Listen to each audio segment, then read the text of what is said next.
all the different changes that the track has gone through and the way you guys have had to adapt. And we've heard people complain about the racing's not as good as it was here because of the changes, and now it's better. How do you? I mean, how does it look to you now?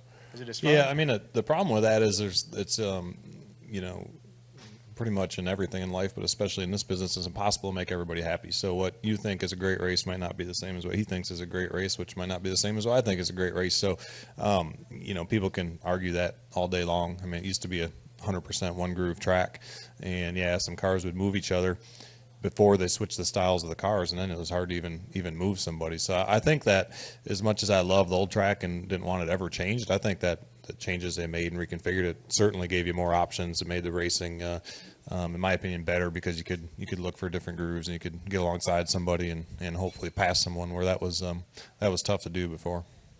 And one other thing, as far as 2018, any plans that you as far as driving next year? No, not at the moment. When I do, I'll tweet something like on a Monday or something. No plans right now. Just raise kids, hang out with my family. All right, Jerry, go ahead. Somebody gave you a bum mic. Yeah. So I can hear you through the crowd. I was going to ask the same damn thing Kenny was, but last time you were first up in the media center, you had a big announcement.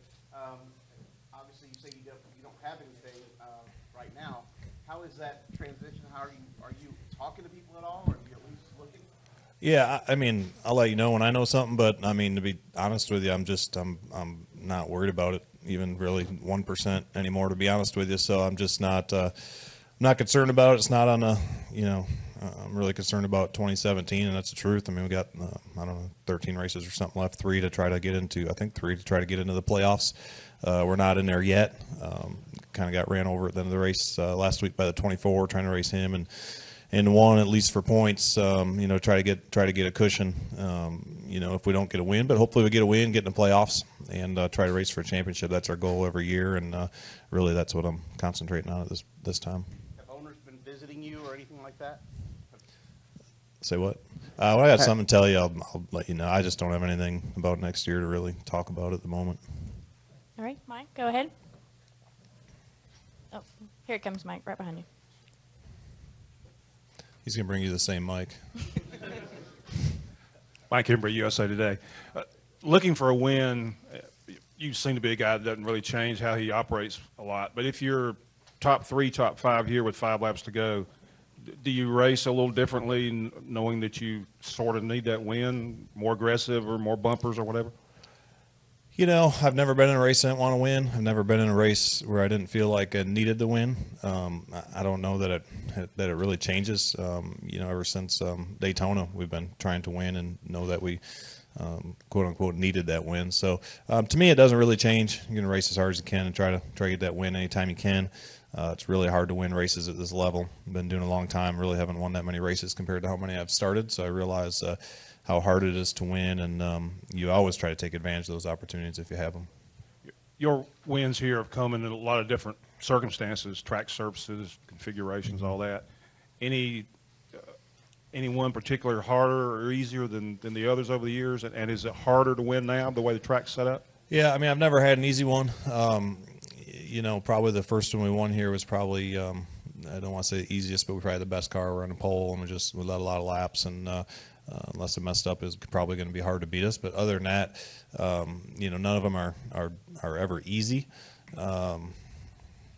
You know, I really like the old configuration with the old cars, but with the new cars, the new configuration's pretty good. We've had really good cars here since I've been at JGR. We've had some DNFs, some bad things happen, but we've led some laps. We've been in position most races. Didn't run great in the spring, but finished okay.